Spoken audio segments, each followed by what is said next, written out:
Morphology of flowering plants. This is the next chapter of our class 11th bio which we have to study. This chapter is basically concerned with the features of the plant which we generally observe whenever we see the plant. Morphology means external structures which we generally study in the plant, like the study of various external features of an organism are known as morphology, and we are studying it with reference to the flowering plants. What are the things which we observe when we observe any of the plant externally? Here we are talking about the flowering plants, so that means we are talking about the angiosperms.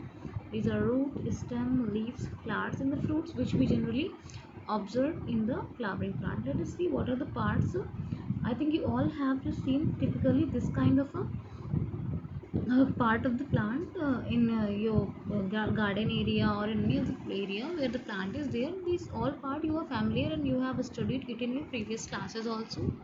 Like here you can see, first of all I am starting from the starting. It's a flower, we are familiar with that. That flower ripened ovary is the fruit which we have studied in our class 10th.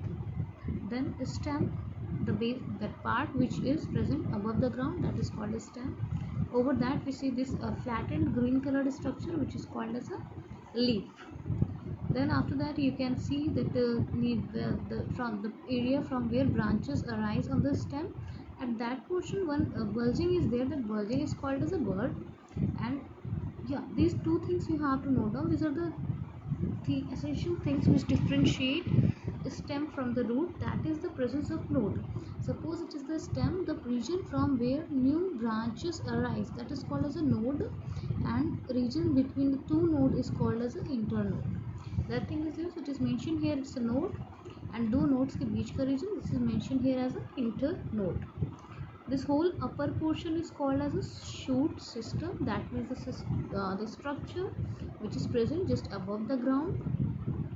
If it is green in color, then it's a photosynthetic in nature, and it is like flower and other structures might be of different colors also. The other portion in plant which we generally see, that is this one, that is the root system. In root system there are various kind of roots, but basic root design is mentioned here. Like one main root is there, from that certain that branches arise which further bifurcate.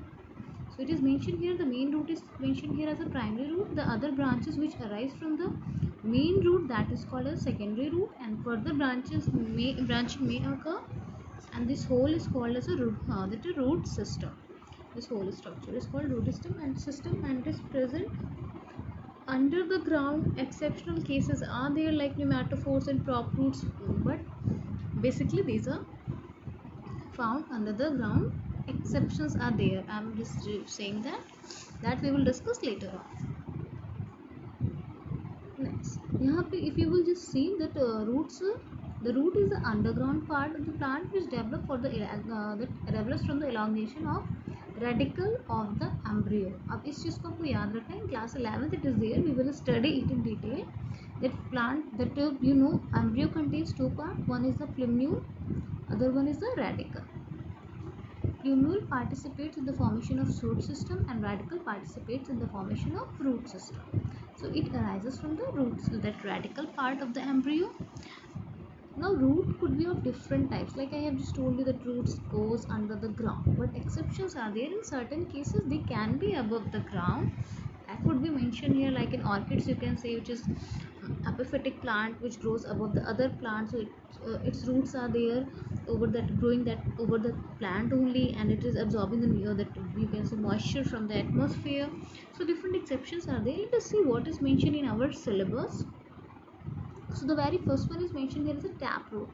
Taproot originates from the radicle, और इसकी कहाँ पे पाया जाता है, डाइकोटिलेडनस plant, जैसे कि आप मस्टर्ड, ग्राम, मैंगो, इनमें देखोगे टैपरूट मीन्स जैसे आप मूली गाजर देखते हो, that the main root is there, from that further branches arise, that is the taproot. Next one is the fibrous roots, originates from the base of the stem. Monocotyledonous plant like wheat paddy, suppose is the plant, इसके base के पास से, मतलब यहाँ पे fiber kind of structures you can observe, and that is the fibrous root. ये किस में पाया जाएगा, like wheat या paddy में आप देखोगे तो उसमें fiber जैसे roots पाए जाएंगे. Then the next one is the adventitious root. Adventitious roots originates from the parts of the plant other than land. The radical, banyan tree, prop root, मेज स्टिल रूट्स. जैसे आप बैनियन ट्री में देखोगे तो उसके stem के banyan tree में stem के पास से you can just observe that the roots are hanging. ठीक है, जिस मेन प्लांट इज है उससे रूट्स ऊपर से हैंग करें. This are the prop roots in the maize plant पे आप देखोगे तो उसके the base you can just see that roots arise, that is the still roots. Apart from the base on the stem you can just see the base, it is just arising, that is the still roots. In roots, one is the major part is there, that is the root cap, which is present at the tip, which we will discuss in this diagram. This diagram you all have to keep command over this diagram. Like at the tip one structure is there whose function is to protect the growing root as it has to go under the soil, and it has to help in the, you can say, proper movement of the root under the ground, so that proper growth of root occurs and so that further function of the root can be carried out. Just above the root cap there is a region of meristematic activity. Meristematic activity means that region of the root where continuous division of the cells are going to occur, because root has to increase in its size till the lifespan of the plant is there. Till that time it has to just grow. That's why region of meristematic activity is there, which would be helping it to divide as per its growth rate. After the region of meristematic activity, when the cell has just formed, because it is newly formed cells, it would be of a small size. Now it has to just increase in its size. That's why the cell at the, you can say, which is present after meristematic region, these are called region of elongation. That means there's cells of these region will elongate in size. It will help in increasing the length of the, you can say, root, because further maturation of the cell is occurring there. Then region of maturation. Maturation means now the cell has become fully functional to carry out the function of the root, which is having further branches in the form of root hairs, so that they can properly absorb nutrients, water, you can say minerals from the soil, or from the nutrient medium. Like hydroponics are there, in which the plant is grown in the liquid which is having nutrients required for the growth of plant. So depends upon medium it so that is a different region, that is called region of maturation. That means it is the region of that region which has just grown up fully. So these are the different regions of the root.